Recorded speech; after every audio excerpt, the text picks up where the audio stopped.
Thanks very much, Admiral, and thank you to you and to George for giving me the opportunity to participate in this. This is an amazing forum with extraordinary insight and experience and analysis available, and I'm learning a ton just in the process and expect to learn a ton in the course of this panel because I have the opportunity to sit alongside a number of folks with extensive experience and perspective.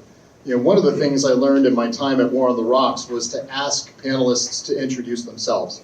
I think in the course of doing that, you learn a little bit about what it is that they feel about their experience and perspective that best informs why they are sitting here. It also avoids the chance of leaving out something that they consider important. But I would just mention one thing, that for a panel on the fleet, we are exceptionally well positioned because we have extensive fleet experience with Admiral Trink, with Dr. Sand, who spent about 9 years as a surface warfare officer, nuclear trained, and has brought that experience to his work in the Center for Naval Warfare Studies, and Mr. Hogg with extensive experience as close to surface warfare as you can get as an aviator, as a LAMP CO, and extensive time obviously in the programmatics of how it is that we procure and build our fleet. So I'm excited by the opportunity to learn from your experience. The one thing I will offer before we begin for myself and for Dr. Sand is that the positions that we offer here are our own positions offered in a personal capacity, do not represent the positions of the United States Naval War College, the United States Navy, or the Department of War. I'll leave to Admiral Trink and to Mr. Hogg whatever disclaimers they feel are appropriate there, but it is useful to do that. So with that, I'll ask each of our panelists just to take 2 or 3 minutes to talk a little bit about who you are and what your perspective is on the problem of the fleet. And then we'll move into some moderated questions and then Q&A from the audience, where I'm sure that there's almost no questions about fleet design and what it is that we are facing. So, Derek, why don't we start with you? Sure. Thanks, Doyle. And it's great to be up here with this great group of people. And so Doyle and I are Naval Academy classmates. I'm excited to see him continuing in a leadership role in the education of our professional force. Mr. Hogg epitomizes the professionalism of our civilian government servants, and I really appreciate your time and you being here, and Dr. Sand also representing academia and the professionalism of the education of our force. My name is Derek Trink. I'm a surface warfare officer. I joined the Navy because I wanted to command a ship. I got to my first ship, USS Philippine Sea, in early 1993. Found out that being on a ship was different than I thought it was going to be, and yet I still loved it. And so I continued on with my desire to command a ship. The Navy allowed me to do that 3 times, as an 04, an 05, and an 06. And at some point I had to figure out what else I wanted to do in the Navy, because you just can't command every single minute of your career. That would be exhausting, if rewarding. What I decided was I wanted to do something that needed to be done. And if the Navy would give me a job that needed to be done, then I would be happy. And every single job that I've had in the Navy has been one of those jobs. And so now I'm privileged, very, very privileged, to be the Director of Surface Warfare on the CNO staff. And so I am the lead for requirements for the surface force.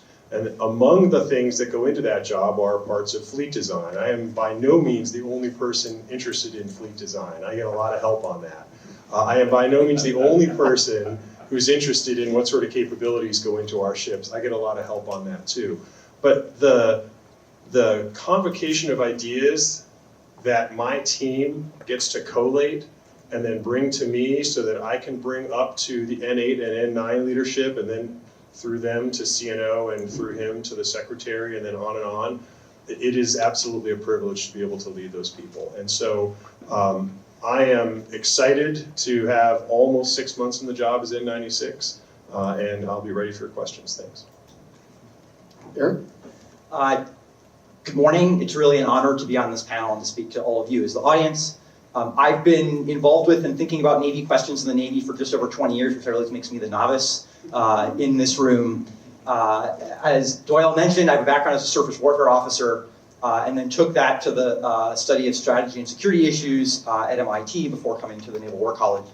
I think the main reason that I'm here today is for the last 3 years, I've been intimately involved with leading the Center for Naval Warfare Studies efforts to support the Navy staff regarding the future fleet, particularly leading that in 2024 and again this year. And that gives me a little bit longer time horizon picture as we're trying to think about what the fleet might need to look like 20 years in the future, which obviously there's a tremendous amount of uncertainty that you have to deal with on that time horizon. But I'll try and add a a little bit of that longer horizon analytics perspective to our discussions today. Thanks, Mr. Hahn. Good morning. For 28 of the last 30 years, I've been involved in the PPBE process in the Pentagon. And in dog years, that's cruel and unusual punishment. But I still bring that perspective from the fleet and my time there. But one sea story to start things off. The night before we took I-Day at the Naval Academy, Jamie probably doesn't remember this. We were staying, all families were cuddled around at the Holiday Inn and other places in Annapolis, and so my dad comes in the door for doing something, and he says, "Hey, the guy next door, I think he's running for class president." The guy next door was Jamie Fogo. So first impressions don't change much over time. So look forward to the conversation. Thanks very much. Well, Admiral Caudle has set our conversation up well today by releasing a couple of days ago his third C-note on fleet, which is in fact our topic. And the C-note, as expected, focused on the pillars of platforms, payloads, and people, and it also focused very heavily, as Admiral Kilby discussed, on the idea of a hedge fleet. And so I'd like to focus first on the platforms pillar of that. And in the context of hedging, we have a particular challenge in balancing current readiness. The Davidson window has already been brought up in our forum today, and the need to have highly capable platforms on station in numbers in order to be able to respond to and deter threats in that theater, at the same time that we are investing in future capabilities at a time when technology is advancing rapidly in ways that have significant implications for the shape of the future force. And so, Derek, I'd like to begin with you to discuss your perspective on meeting those things and how you incorporate the concept of the hedge fleet in doing that, looking specifically at platforms. Yeah, thanks very much. So we need a balanced fleet, and so we have a large number of very, very capable large surface combatants epitomized by the Odeberg class destroyers. Our partners in acquisitions and in industry are working very hard to make it easier and simpler to upgrade the combat systems in those destroyers. And so you'll hear talk of the integrated combat system and the containerization of the code and the ways that we will make it easier for us to upgrade the ships without making large holes in the hull to rip out equipment and put in new equipment. And those are exceptional efforts to take our most capable platforms and continue to add capability to them. Those platforms are necessarily very expensive because we have put a lot of capability into them. And so as much as an all high-level fleet would sound attractive, it's not terribly practical and it is not the best use of the taxpayers' money. And so as one of the stewards up here, I have to make sure that we're delivering to type commanders and fleet commanders numbers that allow them to achieve all of their missions. And not all of their missions require service inside of the most challenging of the WEZs, the weapons engagement zones. We also have, and need more, small surface combatants. And so we have both the Freedom and Independence variant littoral combat ships, and we are working to upgrade those ships with more advanced combat systems, with offensive strike capability, with updated electronics and sensors and connectivity. Those are good investments because the use of those ships in both the 5th Fleet and the 7th Fleet AORs, I had littoral combat ships operationally under me when I commanded ESG-7 out of Okinawa. The capabilities of those ships are something I think we've overlooked for a long time. I need to deliver to our fleet commanders more small surface combatants so that our large surface combatants can focus on the jobs to which really only they are suited. And then to get specifically to the hedge force, we are working very hard. This is another one of those places where we're getting a lot of help and we're getting a lot of collaboration on unmanned surface vessels. And so the medium and small unmanned surface vessels will give our fleet commanders more capability and allow them to enact options that allow them to have a different acceptable level of risk for those platforms. And so I try to avoid using the word attritable, although in some cases we will view these platforms as attritable. But I want to give Admiral Paparo and Admiral Wyckoff and Admiral Thomas at Fleet Forces now, I want to give them options where they have a range of acceptable levels of risk for the platforms on the surface that they can use. And so medium unmanned surface vessels with containerized payloads allow us to do that. Small unmanned surface vessels allow them to do that. And the right investments to build the right kind of fleet with the right numbers allow us to give those fleet commanders the options they need. Thanks. And if I can, I'd like to skip to Mr. Hogg first and then come back to you, Eric, because I think one of the perspectives that you bring is, when I talk of fleet, my experience tends to drive me to think of ships first. But of course, the fleet that we are designing and the fleet that we are operating is comprised of far more than ships and aircraft and submarines. It is a number of different systems bringing different capabilities. And I'm curious how you address the same question with the broad portfolio integration perspective that you have there.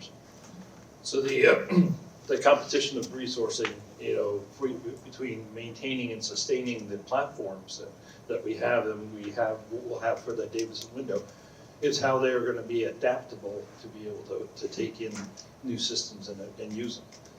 And a good case in point on showing where that is successful is the USS Nimitz, 50 years old, commissioned in May of 1975 when Jamie and I were sophomores in high school.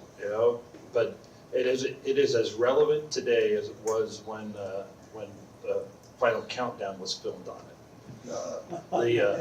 The tactics, the weapon systems have all adapted and evolved. You go to that vessel in 50 years has operated 30 different type model series aircraft. And each one is more relevant and more powerful. Gone from multiple sorties to take out a single aim point to now a single sortie to take out multiple aim points. But that's only because of that adaptability in that place where the resources, both weapons and people, quality of life, quality of service, the different points that Jim talked about, Vice Chief talked about this morning, is the other pieces that come into there. But that's that competition for the resources.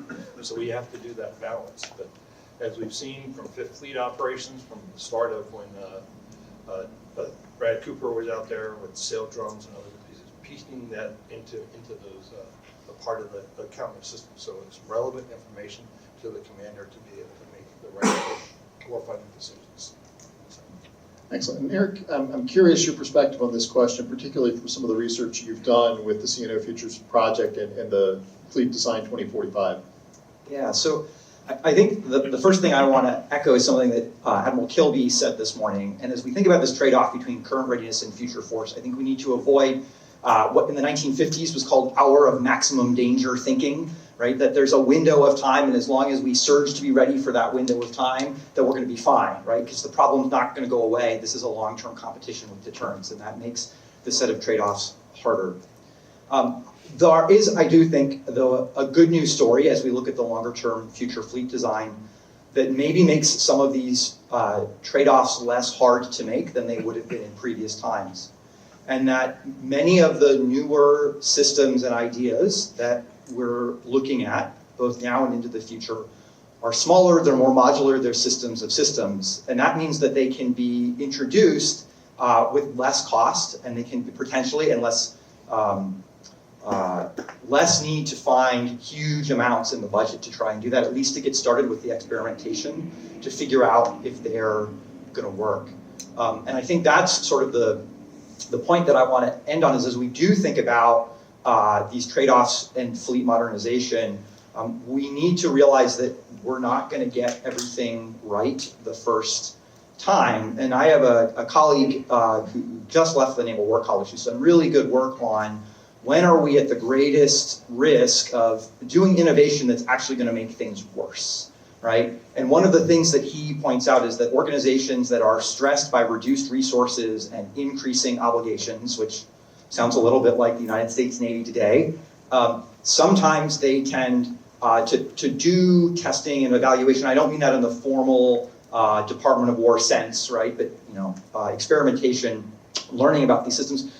But sometimes they then ignore the results. And I think it's really important that we do that sort of testing and thinking, and we pay attention to those results, because some things are going to work and some things aren't, and we need to figure that out before the fight comes.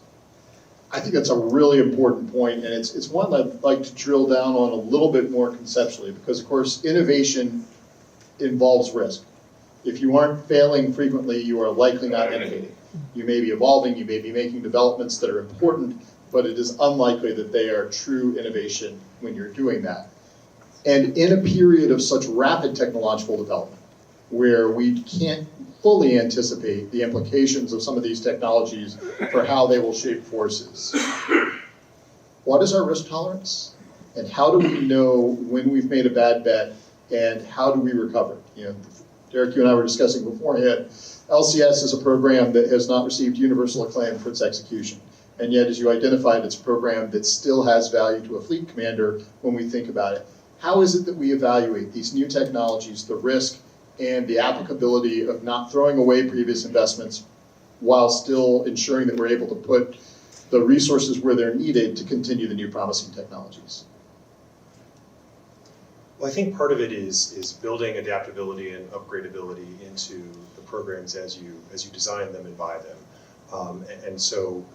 That has been, if you think about what we've gotten out of the Aegis weapons system over 50 years, that's a great example of that. Although some of those innovations and adaptations have taken a long time. And so, as I mentioned earlier, the integrated combat system will make those upgrades a lot easier in the future because we can do it in smaller pieces of the code. We also need to take advantage of modern technologies that allow us to run something virtually and experiment with it virtually and run simulations with extremely high fidelity and be confident, as confident we can be before we go into the real world, that we are designing something that will add capability and put more capability into the hands of our sailors and Marines. And we have an opportunity to do that with modern technology that really hasn't existed in the past. And we have to embrace that. We also have to think about our investments a little bit differently, right? And so you think about your average, and I'm not sure average applies here, but your average major defense acquisition program, right? I mean, it's a long time, it's lots and lots of money, it's very slow because we don't want to make a bad bet. And we don't want to just lose a lot of money on an investment that doesn't pan out. So how can we think about that differently? And you know, I'm not the authority on this, but the department is changing acquisitions and instituting ways for us to evaluate capabilities rapidly and do things that we are calling bets boards on a technology that looks like it is going to pay off, so we can make a smallish investment with additional outside investment, evaluate what happens, and see whether we want to actually roll that out into a larger scale. I think that initiatives like that will really give us opportunities to move faster and more agilely in the future. Mr. Hogg, I'm curious your perspective there, because again, yeah, we have never had the resources we felt we needed. And so even as we're making bets on things that are somewhat speculative, we also have urgent, very real requirements for acquiring and maintaining the things that we know are out there right now. How do you balance that? Well, I think you have to build off the lessons learned from the past. You know, the failure of Vicksburg and Way City and that software failure in the late 90s led to the progress that Ron Boxall and others led with digital twins and all those stuff. The ability to define fast where you're going to fail. You know, run that software change and check at Corona so I can get that back out to the Red Sea quickly. But don't repeat the lessons learned from the past. I think there's also a lesson learned. The knucklehead history major in me comes out. But you know, the way we introduced technology in the 70s, in the early 80s, we used the Norton Sound. Had a dedicated test platform for whether we're putting spy radar, Mark 41, other pieces of technology. When we bankroll everything into the introduction of a new platform, much like we did with Ford and we've seen with other failures, we have to build off of that as we work forward. So part of the pieces within the C notes is to get everybody rebased into that one look, you know, with both the fleet, the foundry, and other pieces, is when we look towards the progress that can be made, whether it's where we're looking at these curves, as Admiral Kilby talked about this morning, those will allow us to then adapt quickly to do that and see where I make where the consequential changes. A couple of, picking an aviation example, 6 years ago when Secretary of Defense Mattis challenged the Navy and the Air Force to get to 80% mission capable readiness of our strike fighters, the work that we did with CNA and others and BCG and some other contractors, we looked at 14 different variables. Where the one that was most consequential, how to make the changes and learn from outside the Navy lifelines in order to bring in and get those results. And so our readiness of our strike fighters for the last 6 years at an 80% mission capable rate for deployed assets has been achieved because we looked outside our own lifelines. We don't have to just, the MRC card is dated back on how to do a pump from 1945 is probably ripe for change. And so let's look at other ways to do that. Thanks. Eric, any additional thoughts there? I think the only thing that I would add is I would echo everything that the other two panelists have said, and the only thing that I would add is, as we think about the types of problems we might face further out in the future, it's important that we recognize we're going to get those. We're never going to guess that right, and so we need to compare to multiple different potential futures and see what that variation looks like, and so we can try and know the types of bets we're making, right? This is going to work better in this scenario, but I'm going to take risk here and not become too focused on just sort of one potential future. Thanks. I'd like to move now to the payloads pillar of the fleet. And I think it would be difficult to overstate the extraordinary work done by ships and crews of the shore establishment to support ongoing operations in the Red Sea. I think they have demonstrated conclusively that we have highly capable systems, that they are operated by dedicated and highly capable and proficient sailors, and that they have excelled in what is probably one of, if not the most challenging radar environment in the world in defending billions of dollars of commerce and national assets against a variety of threats. And that, while the individual threats are sometimes dismissed as being moderately or low capability, the combination of threats has presented a particularly stressing profile, because there was a time when I could dismiss something that was above a particular altitude and speed as a zoomer and not a concern, and then I became concerned with ballistic missiles. And then I thought, well, I can dismiss something that's below a certain altitude and speed as not a concern, and now I'm concerned with drones. And I'm facing those threats in concert in the Red Sea in ways that fully stress the crew and the system and the capabilities. But what that has also shown us is that we have expended a lot of very expensive interceptors against a lot of low-cost weapons. And that poses a substantial challenge for us economically, and it poses a substantial challenge for us programmatically of how it is in an environment where the adversary is going to have deeper magazines than the ones we've seen so far. The radar environment is likely to be a little less challenging, but holy cats, are we going to see some really capable systems and lots of them coming our way. And I'm curious about the lessons that we're deriving from that. Derek, do you want to take that first? Sure, thanks. Yeah, the sailors and the systems, produced by our industry partners and installed and built by government professionals and industry partners have performed magnificently. But you're right, at a certain point, we all recognize that we're on the wrong side of what people will call a cost curve as far as the threat that's incoming and the expense I use to defeat that threat. And so we need to look at adding additional capability to our ships. And what I'd like to get to is an infinite magazine where I can use directed energy for defense. That will give me several advantages. One, it allows me to dedicate more space in a physical missile launcher to offense, and I'm interested in that. But it also allows me to, as long as the ship can generate electrical power, defend itself. And I think that that's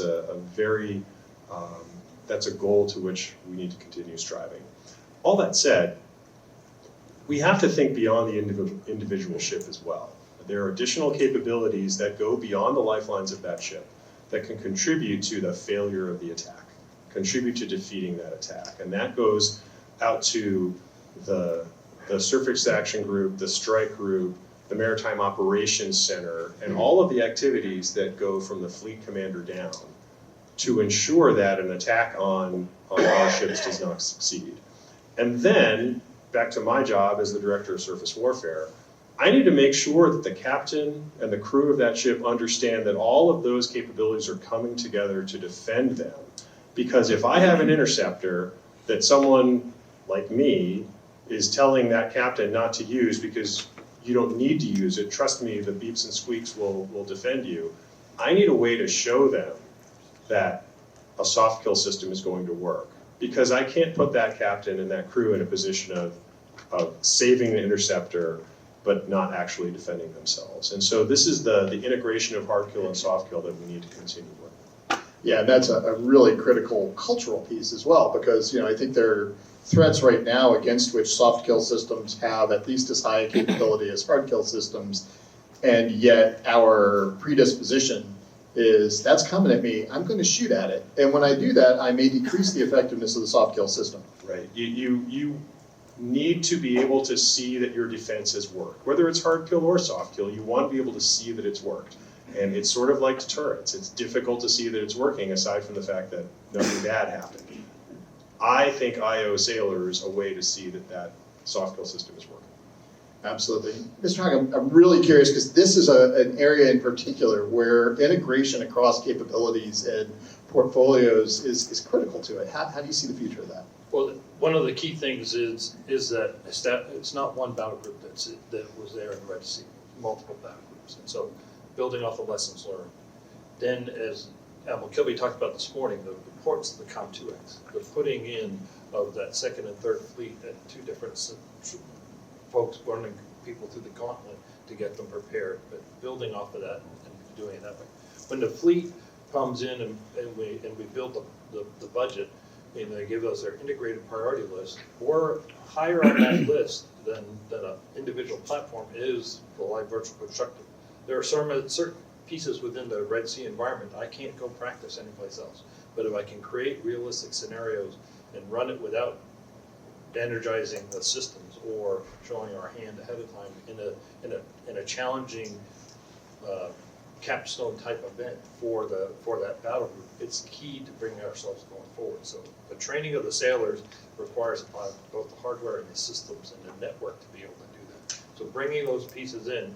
So we make the hard trades when it comes to, do I slow down the pace of and buy at minimum sustainment rate on some of our platform pieces in order to provide the right level of support for those other pieces coming forward. So that technology in there, LVC is absolutely the top piece that comes in there. And Eric, I'm going to invite you to be a little ray of sunshine here with some of the work that you've done about the evolution of sensors and seekers versus the evolution of defensive capabilities there.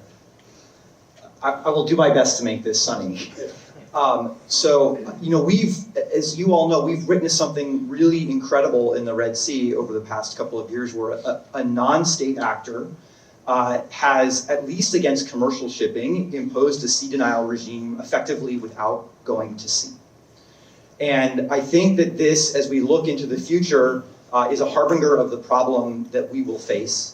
And that when we face this challenge against adversaries with great power resources, that it's going to become all the more difficult. And I think in particular that there are three areas in technological change that are going to make this a challenging issue. So the first is small satellites and proliferated satellite constellations, which I think is going to make the space layer much more resilient than it is now and has been in the past. There are cube satellites in orbit today that can take an electro-optical image with 5-meter resolution. There are hundreds of them. The company that has put them up, Planet, says that it images the whole globe every day, though there's a little cheat there. They image all of the land mass of the globe every day, which matters a lot for us. The second is miniaturization, allowing for co-location of multimodal sensors. This applies both to that targeting from the space layer as well as to missile seekers. And I think that it will become increasingly difficult to decoy both those sensors and missiles when the sensors can communicate from different angles, and when you can compare an electro-optical and an IR and multiple radar bands and an ESM all at the same time. And so you'll have to decoy almost all of those simultaneously. It's going to make it really hard to hide. And then the third factor is what's likely to be the increasing range of land-based, as well as potentially sea-based anti-ship weapons. There is a decreasing marginal cost to range generally, so every extra mile you want to add to a missile is cheaper than the mile you added beforehand. And so when we look 20 years out, I fully expect that in a fight in the Pacific, we are going to have to be worrying about enemy missiles at the pier in San Diego. And that is a radically different way of needing to think about how we're going to fight this fight. And if we get directed energy right, then this totally changes the narrative, right? But there are lots of ways. I think we can't make one bet about how we're going to solve that problem. We need to look at multiple different options to try and shift that balance, as well as reconsider the way we think about naval warfare in the long term. Thanks, and I'd like to pick up on that point of range, because on the offensive side, for 35 years or so, we've enjoyed, if not uncontested, at least not seriously contested sea control. And so we've been able to concentrate our offensive weapons on precision, discrimination, and extraordinary capabilities without worrying as much about range and survivability. And now, as our adversaries are increasingly developing the capability to hold us at distance within an acceptable risk, the need to increase range and survivability on our offensive weapons seems apparent. And Mr. Hogg, I'd start with you on that one, about how it is that we're addressing that across the Navy on a payloads perspective of increasing the length of our ability to reach out. It's a key part is how we work into the network and network our sensors, you know, and be able to have, you know, in the Cold War, the 4 whiskey grid, how to operate. Now you're taking that, expanding that fourfold, but how to have them connected and work that way. Whether it's a 4th Fleet where I'm linking sail drones to, you know, to the carrier and where that information is, and not having to reinvent the wheel on a daily basis. The other week there, I was out on vacation in the middle of Grand Canyon National Park, and there's an RV, and he's got a Starlink antenna up and watching, you know, Monday Night Football, you know, live stream off of that. We have to think that I'm going to be able to get that level of situational awareness and picture on everybody within the battle group and how that sequences. So I have to ensure that the key part of that investment, whether it's the 2.6 side or the intelligence side, is fully integrated into my picture and work it in there. But we also got to look at it, especially as I see a couple of former N81 alums in the crowd, how I integrate that in the test in the environment that looks at my total force, my joint force, and understand their pieces, their contribution. Eric, any thoughts there on the offensive side? I mean, I think being able to lengthen the range of our offensive weapons is going to be critical to our future success. Range is, in effect, a form of maneuver, not just a form of fires. And the longer the range those weapons can have, the easier that will be. And I think as we think about force design and fleet design, there's a little bit of a back to the futures. It's when 100 years ago when we were designing a battleship, we figured out what the metallurgy could support for the caliber of the naval gun we could put on it, and then we designed a ship around that gun.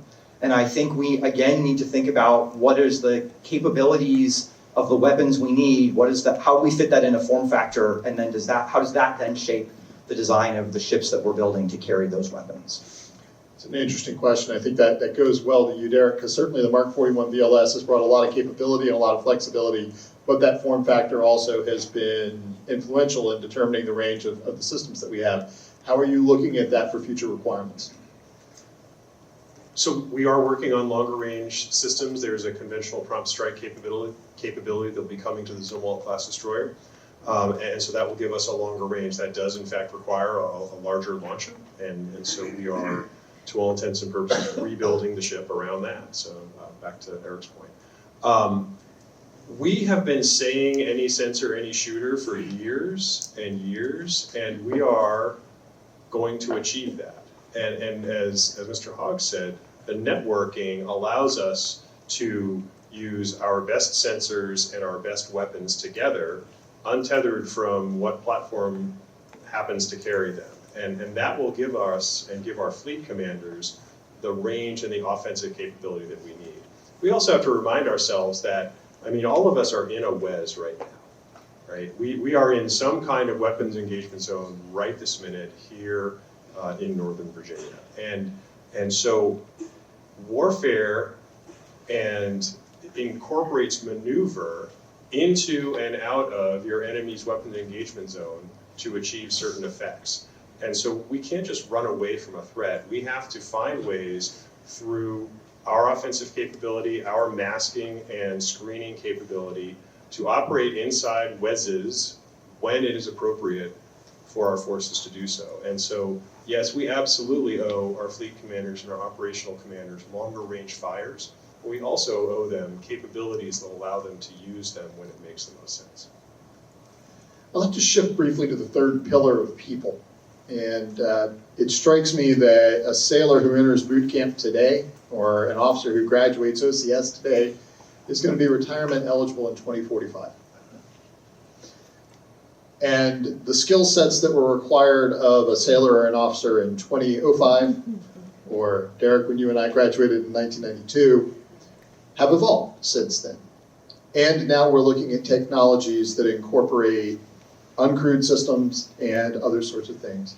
So as we take a look at the people pillar of our fleet, how do we balance the skills, the workforce development, the types of personnel that are going to be required, and is that going to require shifts and changes in what we have considered to be the attributes and the skills of our sailors and officers? And I'll start with you again, Derek. I mean, the answer is absolutely, but I think it has ever been thus, right? What we have required of a naval officer or a sailor has changed over the years, and I no longer have to do spherical trigonometry in my head or know how to rig a three-masted vessel to maneuver with the wind in a certain way.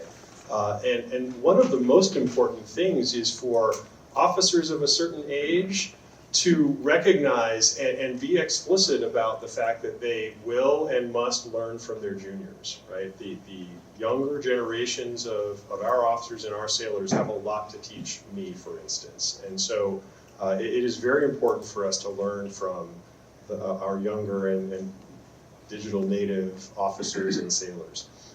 We do have to adapt how we train and educate our sailors. We are doing that, and so we have robotics and autonomous systems specialists in the Navy.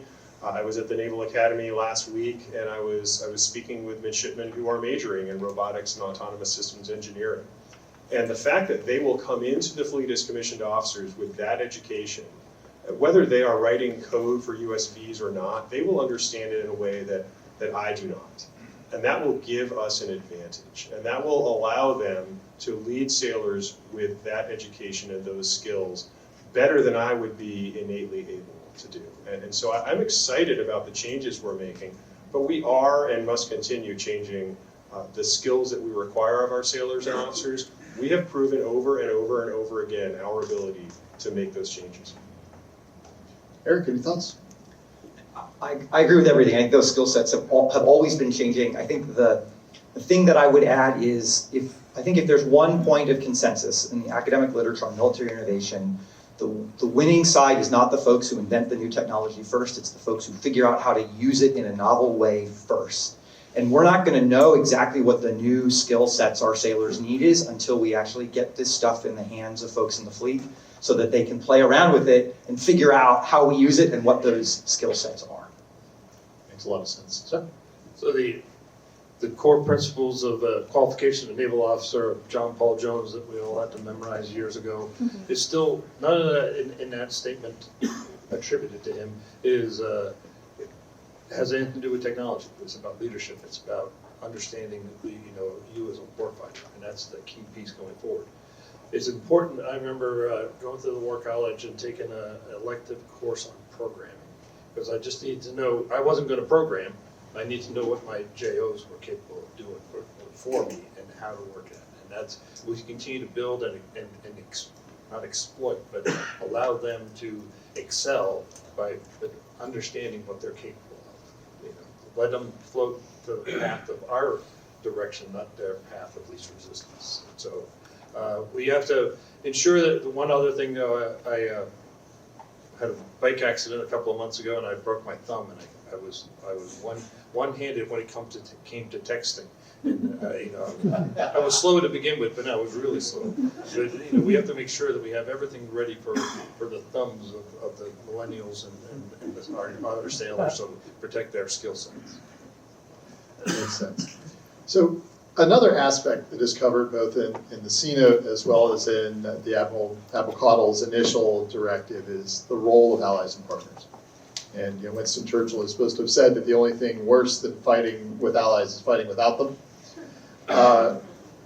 I spent my career feeling constrained in the resources that I had as a surface warfare officer, and then I would talk to colleagues from partner navies who were enormously envious of the resources that I had as a surface warfare officer. And so we have the reality that the US defense budget is able to devote resources that oftentimes our allies and partners cannot.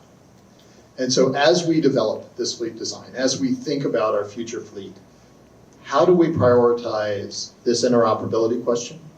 Are there areas of capability that allies and partners have better capability on than we do? For example, during the Cold War, mine countermeasures was a mission that we often devolved to the Baltic NATO partners because they had the capability, the incentive, and the force structure to do that at a higher level than the United States did.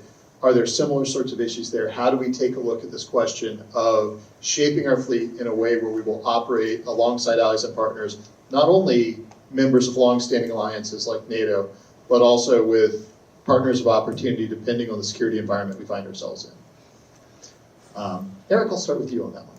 Okay. I think this is an essential question as we think about future fleet design. And here I do think, just as I said on the modernization question, that there's some good news. Because if, again, some of our ideas about future fleet design involve smaller, more modular systems or systems of systems that create capability, then that smaller modular ability means that countries that have smaller defense budgets may be able to purchase some portion of those systems and make them work. And in ways that could be, in some circumstances, even more useful for them to have than for us. I also think, and this was alluded to on the previous panel, we need to shift our view on the sources of technology. We tend to think that the best technology comes from the United States, which is very often true, but often our allies and partners in particular areas have technological innovations where they are ahead of us. And to think about our technological sharing not just as a one-way transfer, but rather as an exchange. Mr. Allen. So I don't think it was any mistake for the CNO's first overseas trip involved a trip to Korea and Japan and to look at those things, their tools. But also go back historically and look at how we have exploited other people's technology and used it. Airborne sonobuoys, the radar on a surface ship, angle deck carrier, hydraulic shifting to steam catapults. Those were not U.S. ideas. They were foreign ideas that we then took and exploited and made into the capabilities that we have today. Allies and partners are going to be key to us, both from an industrial standpoint and our quest to get to a larger fleet. The administration and prior administrations' quest to get to a larger fleet is only going to happen with utilizing those allies and partners, whether it's for ship repair, ship maintenance, or ship construction. And so some of our limitations on Buy American and things like that are obviously things that are going to have to change as we get to beat that going forward. But it's also the intellectual advantage that we need to take. Because not invented here should not be a limit on how we're going to move forward to handle our threat and where we go forward. Derek. We have some exceptional systems that are co-produced, ESSM, RAM, SM3 Block 2A, and we benefit from those relationships and the relationships that led to the production, but also the relationships that are strengthened by that co-production, and I think that we should celebrate that every chance we get. A funny thing happens when you are the partner of choice is that your partners start partnering with each other as well, and so as the ESG commander in the Western Pacific, I would work very, very often with the Japanese and very often with the Philippines. And then the Filipinos invited the Japanese to a bilateral exercise with the United States. They were just there, and they chose to continue calling it a bilateral exercise. But our additional allies were there as well. And so we build that community, and we make it so that our allies want to continue working with us. We continue to have exceptional levels of interest from our allies on our more advanced systems. And so NIPO has a full-time job working through all of those requests to interact with and tend the relationships and move toward both FMS but also co-production. And it's more than just the things, right? Access and basing and overflight is something that I think the Navy wishes away maybe a little more than we should. We like to say that we don't need permission from anyone to do anything, and more than any other service, that's true, but there are certain limits to it. And so when I got to U.S. Transportation Command, I said, hey, for 31 years I consumed logistics, and now I guess I'm supposed to be a logistician, and for 2 years I was something of a logistician. But what I would tell my folks there was, like, hey, every 5 or 6 years I would sidle up next to an oiler, get a couple 100,000 gallons of gas and wander away, and the oiler went somewhere. I didn't know where they went. I didn't have to care where they went, but they went somewhere, right? And so at a certain point in the Navy's chain of events and chain of command, access and basing and overflight will continue to matter to us. And if it matters to us, then those relationships with allies and partners will never, ever be unimportant. Thanks. Appreciate this robust discussion we've had up to this point. I think, though, I have a ton of questions that I could ask. It's probably an opportune time to open it up to questions from the audience, and I'll follow Peter's lead and eschew the technology and call on people as I see their hands raised. Sir. Good morning. Thank you. This is very interesting. Marshall Branch, retired Coast Guard. My last job was serving as Admiral Brady's LNO at Fleet Forces. My question is, you brought up leveraging allies and partners to expand that fleet design concept. Up until the time at least 2 of you got your first ensign shoulder awards, the Coast Guard conducted ASW missions. They were outfitted with sonar, they were outfitted with torpedoes. That mission went away when the Cold War went away. We've shown several cases where cross-loading force packages between Coast Guard and Navy are very effective. The counter-narcotics missions down in the Caribbean, and some of the other COM2X engagements, things like that. The Coast Guard just got their OBBB capital reinvestment reconciliation funds that amounted to twice the normal annual appropriations budget for the Coast Guard. It's all intended for capital reinvestment. So my question is, has there been much look at that force design? Is it going to be integrating into the Navy's force design concept, particularly as we approach 2027, to take some of those missions that maybe are non-kinetic or partially kinetic to relieve gray hulls so that they can focus on fires and we can take some of those other missions? Open up to any of the panelists here who would like to take that on. I think a lot is going to happen of what's happened in the Gulf of America just now, as and those kind of world events will lead us down a path of how we evolve and how with our assets that are pulled in to support both West Pacific and Gulf of America operations, and they're going to help dictate our path. I think with Homeland Defense as our #1 mission, which shouldn't need to be said, but it's important for us to say that. The close coordination between Navy and Coast Guard and National Fleet will continue. The specifics of sharing are a strategy and policy discussion across the 2 services, but I mean, I do handle the Navy type Navy-owned material on board the cutters, and so at what point do we have to say what additional capability could we either add to or flow back into the cutters? And I think it's a timely discussion. I think the only thing I can say is when we look at future fleet work at the War College, we try to nest that within what's happening across all the services as we do that. I will be the first to say we could probably do a better job accounting for what's happening across all of our joint service partners as we think about that, but it's something that we try to do. Emmelman.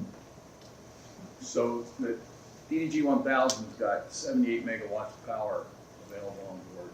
Because it's an integrated power system, it can take advantage of the 78 megawatts of power. The DDG 51 has potential for over 100 megawatts of power.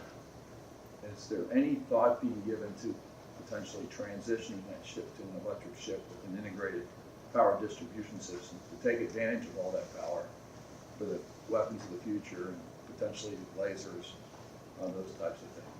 If we're going to keep building them, I mean, as long as we're going to keep building them.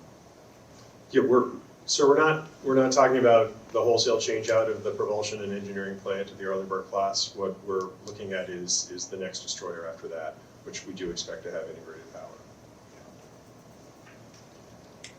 Man, Victoria reporting of NAV staff. Russia-Ukraine war, question to each of you or one of you, whoever wants to take. Lots of lessons learned. What is the most insightful takeaway for you, given what you did from that conflict? Mr. Hogg, you want to kick us off on that one?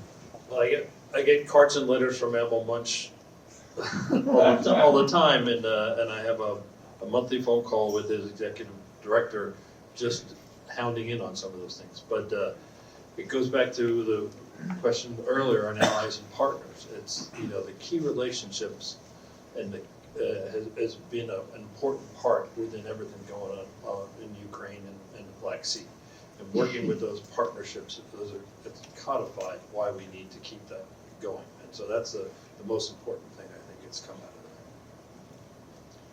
that. So I think the most important thing is something I already alluded to in a different context in the Red Sea, and that is that the Ukrainians, who do not possess a major navy, have basically forced the third largest navy in the world from the Black Sea without putting any manned vessels to sea, more or less, right? So in the Red Sea, we see this against commercial shipping, and in the Black Sea, we see it against relatively advanced warships. Yeah, and on that topic, I would commend you, if you haven't had a chance to see it, there's an excellent report by a scholar at CSPA, Dr. Thane Clare, who many of you probably knew as Captain Thane Clare, taking a look specifically at the USV problem in the Russia-Ukraine war and lessons that have been learned and maybe derived from that. Yeah. I'll just spring off something Eric said earlier. It is, we talk about the innovation, but it's the innovation upon innovation and using the new thing in a new way.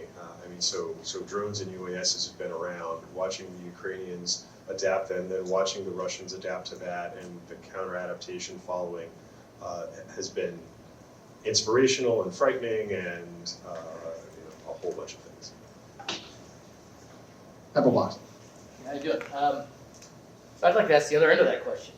What do we think we learned from Ukraine that we got to be careful that we apply wholly to a whole different theater in the Western Pacific?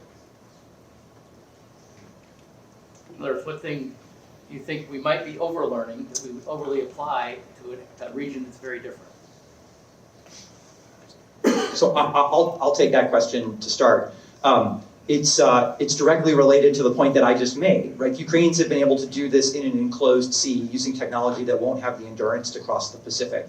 And so I think there's a big difference in that sea denial capability as it exists today in narrow waters versus open waters.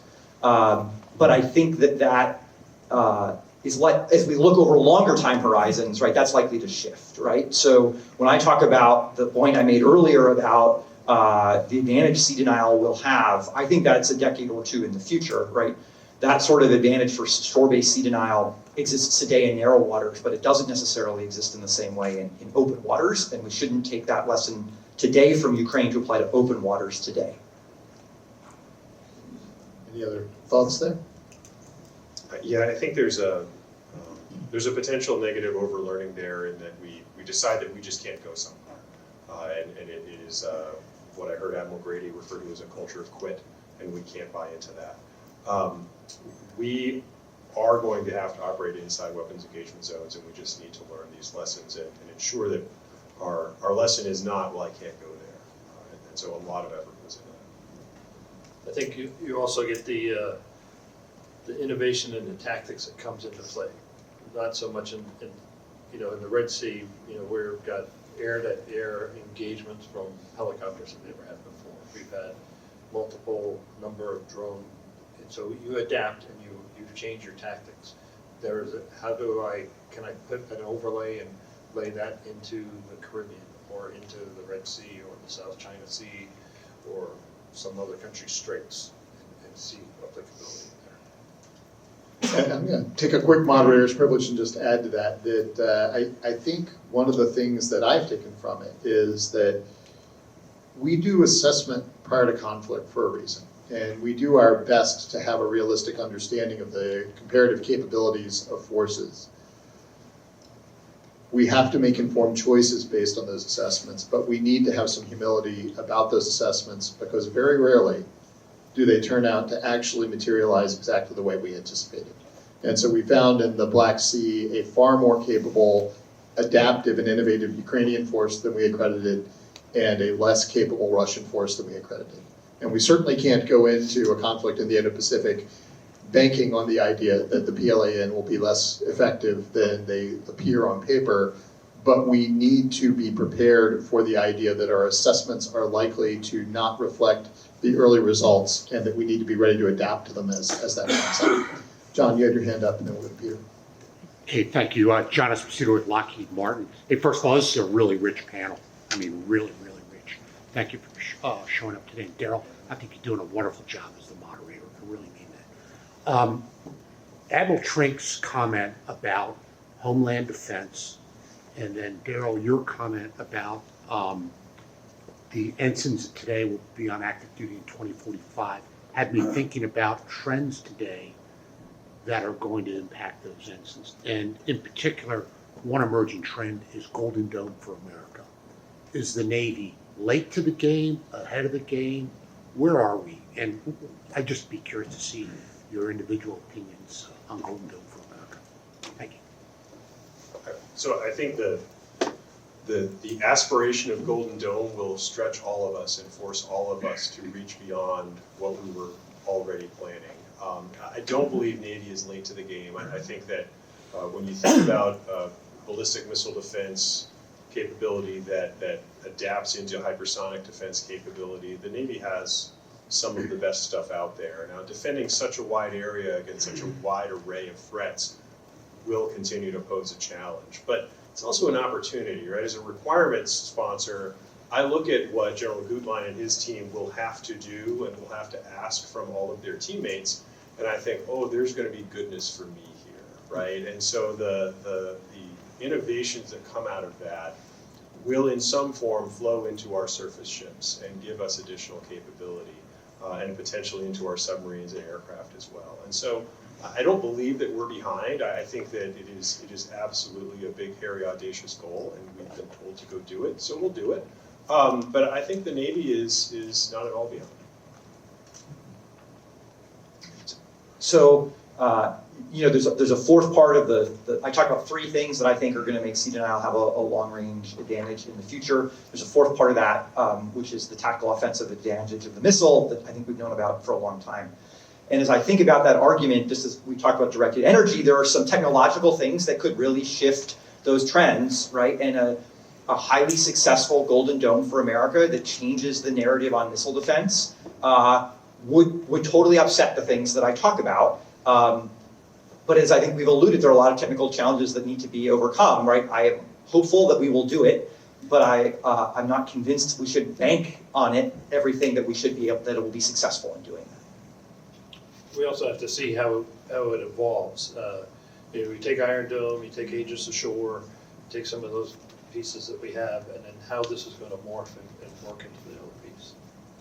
Yeah, and I think in particular, the question of spectrum management is going to become really important because the idea of coverage over the area that is contemplated using RF detection poses significant challenges to civilian employment of spectrum, and the idea that you'd be able to throw a bag of microwave popcorn in the air and have it come down cooked for you is probably not the environment that we want to live in there.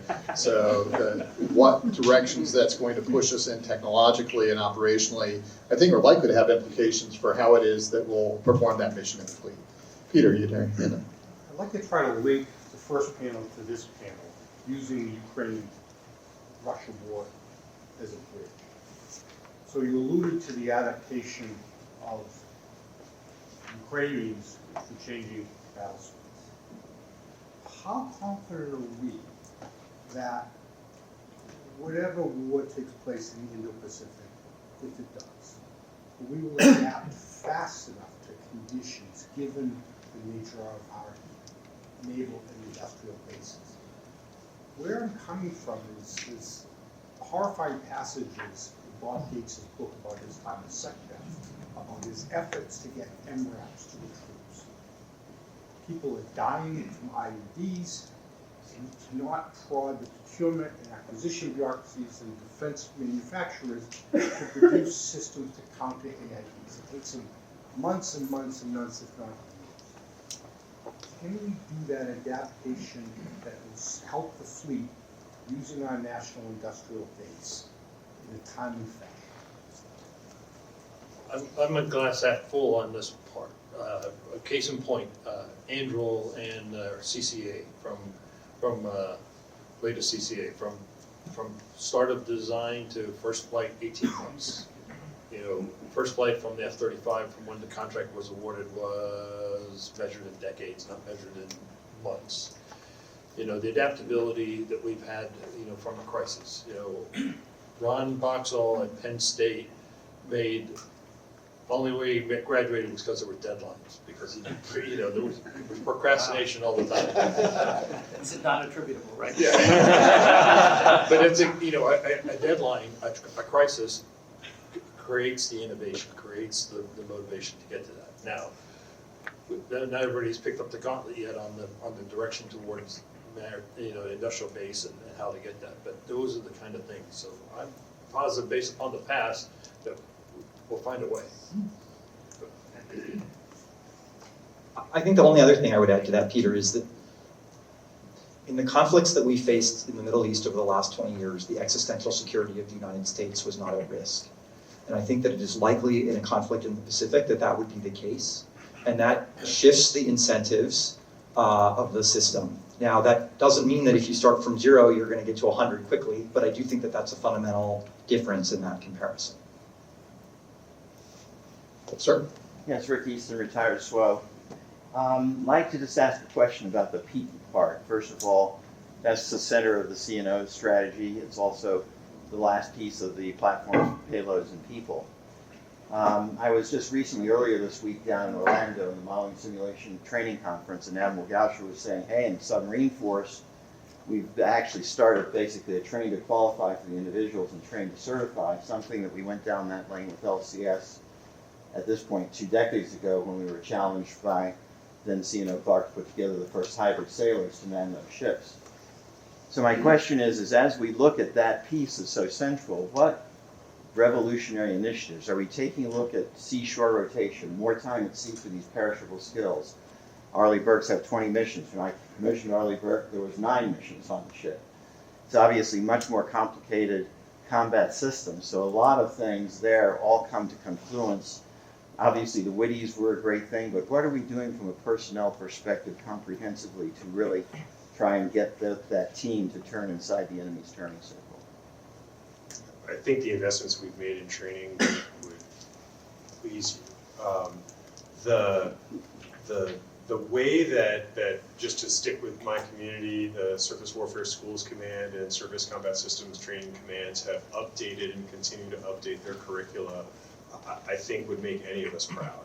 And if you have in your head the idea that it takes months and months and maybe over a year to get Navy Education and Training Command to deign to allow the update to a curriculum, I will tell you that it's just not that way anymore. We are updating our curricula much more quickly. We're also incorporating training, and we referred to it a bit earlier, Mr. Hogg did, in live virtual and constructed training so that we can train on realistic environments. And so we went from everything being on the job a long, long time ago to inserting some computer-based training a few decades ago. That computer-based training was necessarily very high level, and we couldn't show realistic environments because the computing systems couldn't handle that. We couldn't show realistic threats because maybe the security system in the computer wouldn't really allow it. Now I can put an Aegis Fire Controlman in front of a virtual spy radar display and show them the actual environment, what they'll see in an actual environment in the Red Sea or the Gulf of Aden, and make sure they have that experience before they ever really get there. And so those are just examples at the individual level, but also you can expand that out to the entire watch team, the entire ship, the entire strike group, and that's the kind of training that we're doing right now. We also have computing capability inside of our systems that allow for the operation of large language models just happen to have that compute power. And so we can use virtual operations and virtual maintenance trainers to give our sailors better experience earlier on before a system breaks, or you can, if you're struggling with how to set up the spyware and radar, for instance, you can ask SpyGPT, I kid you not, in this environment, how do I want to set you up so that I can maximize my capability against threats A, B, and C? And the computer will tell you that, and then they run it, and it works. And so that kind of decently quick adaptation is, I think, a benefit. We also succeed by success, and by understanding that innovation works, we'll be more inclined to innovate in the future. You can see also, it's not just within the SWO world, aviation.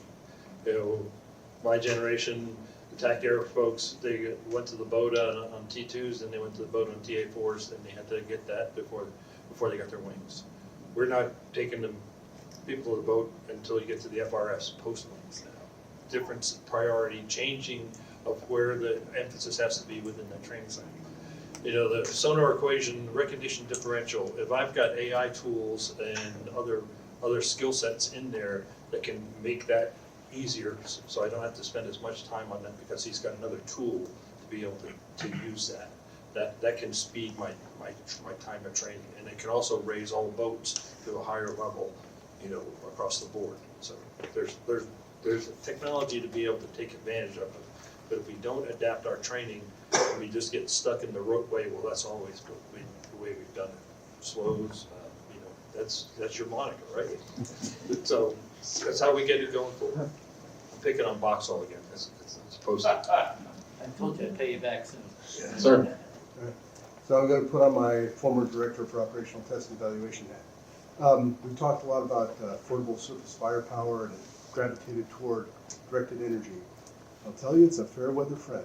So what other things are we looking at for anti-cruise missiles that are cheap and easy to put together that don't involve a standard missile tube, in terms of affordable surface firepower that would work in rain and snow and all the other things that surface ships find themselves in?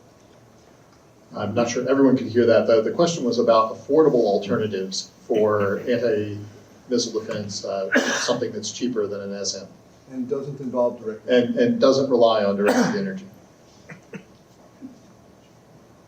So we've been successful in adding counter UAS capability to deploying destroyers recently by involving some smaller defense firms and smaller technology firms. So lower cost interceptors added to our deploying DDGs. We're also working on the hypervelocity projectile. We've worked on that for a while, since the railgun project. But come to find out, we don't actually need a railgun to use that. What we need are good optics. Back to your weather, the weather part of your question. But again, I need to give options to that commanding officer so that they have more and more and more things that can help them defend their ship. I also want to continue to look farther to the left in the F2, T2, et cetera, equation, so that I am making my ships harder to find and harder to track. I say that's when we look further out for force design, those are exactly the sorts of things we try and open the aperture to consider. Can I make it? Can I build ships that can hide, right? Whether that's because they're low observable or because they're harder to pick out from the traffic that's around there. We build ships that are really good at taking hits and surviving, but that can be more vulnerable to mission kills. Can we build ships in a way that they're less vulnerable to a mission kill so that they'll take a hit and they'll continue to survive, right? I think there are broader ways than just missile defense to try and get after that protection problem. I have to get comfortable in getting our leadership to not want a multi-mission for everything. You know, if I have single task assets within the battle group that can distribute my efforts, make a difference. But everybody wants to be a lesson, everybody wants some other piece. So that's a challenge. So I really appreciate the rich questions from the audience. We have about 3 minutes remaining, and we're the last thing between you and lunch. What I would ask each of our panelists to do is to take a minute and to talk about what it is we haven't discussed yet that you think is critical to the future of the fleet. Well, I'll kick it off. One of the things that the last panel talked about, Tom Moore made a comment about the reforms and changing what we do with acquisition. Bipartisan PPBE Commission made 28 recommendations.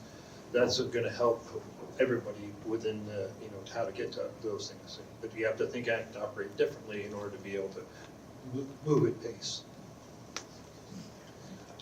I think to zoom out to a very strategic perspective on what navies are for, fundamentally we need to be able to ensure that non-naval and non-military traffic can cross oceans to get to where it needs to be to keep our allies in the fight during a war and their economies in the fight.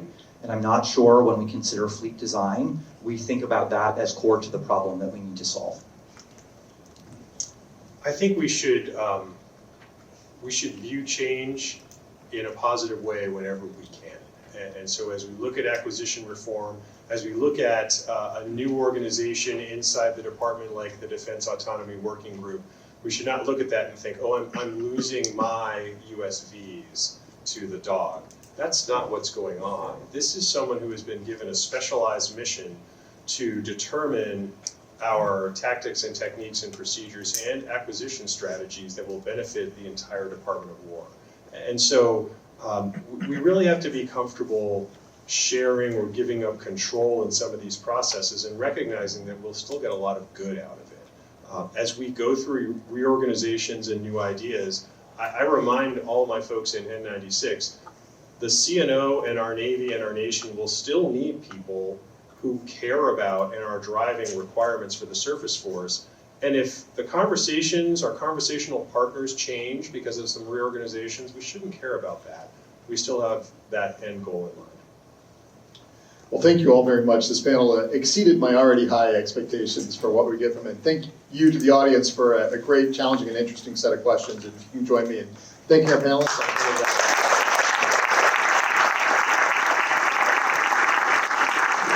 Fantastic job by the panelists.